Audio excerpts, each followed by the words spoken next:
Mr. Speaker, I'd like to yield 4 minutes to my dear friend from the great state of North Carolina representing the 9th Congressional District, Mr. Dan Bishop.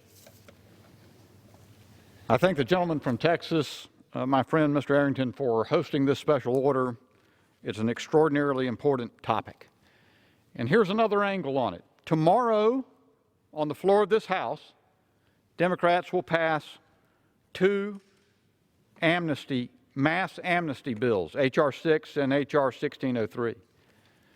Consider that at the very time Democrats are bringing these amnesty bills to the floor, what promises to be the largest surge of illegal immigration on the southern border in at least 20 years is building toward an unknown climax.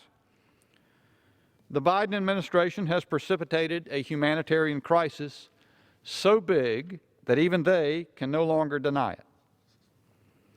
Less than 2 months after terminating President Trump's declaration of an emergency on the border, Secretary Mayorkas of the Department of Homeland Security has been constrained to send FEMA, the Federal Emergency Management Agency, to facilitate the nation's response to this crisis.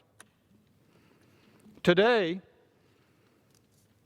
in the Committee on Homeland Security, I asked Secretary Mayorkas about the deliberate and absurd rhetoric used by the administration: come, but don't come now.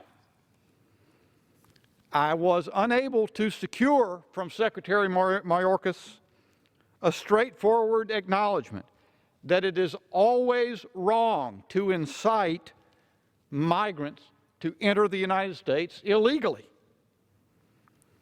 And amazingly, when I asked the Secretary whether he and the Biden administration have been expected or were surprised by the crisis that is now blooming on the southern border, he was caught off guard.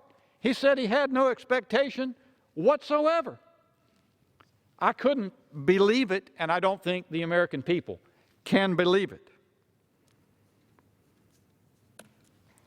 Just like the Biden administration's rhetoric, these bills signal economic migrants that if they make the dangerous trek through Central America and Mexico, they will be met with amnesty, taxpayer-funded health care, housing, and anything else you can think of. Whether it is gutting the migrant protection protocols, otherwise known as Remain in Mexico, stopping border wall construction, the administration's message to migrants is clear: come. Take your lives in your hands, brave the gangs, the coyotes, the smugglers, take the risk of sexual abuse, come. Today, the Democrats are augmenting that clear as day message with more promises of amnesty, and that'll be the bills tomorrow, which everyone here knows will fuel more illegal migration. Let's face it, Democrats are committed to a regime of open borders where any person from anywhere in the world has a right to enter the U.S. for any reason, even if that means migrants are assaulted or killed on their way to the border. And Democrats feel better about themselves. They assume a superior moral position by pursuing such a policy. It's no wonder, but apparently no cause for reflection by the Biden administration,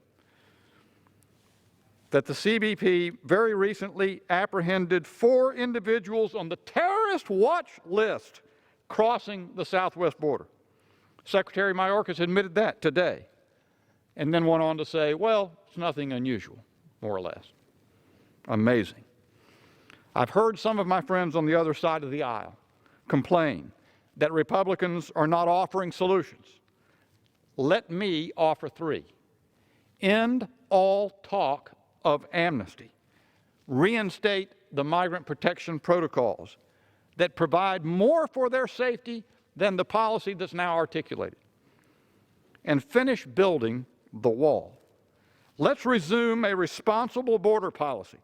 Let's consider for once the interests of the American people. And I yield back.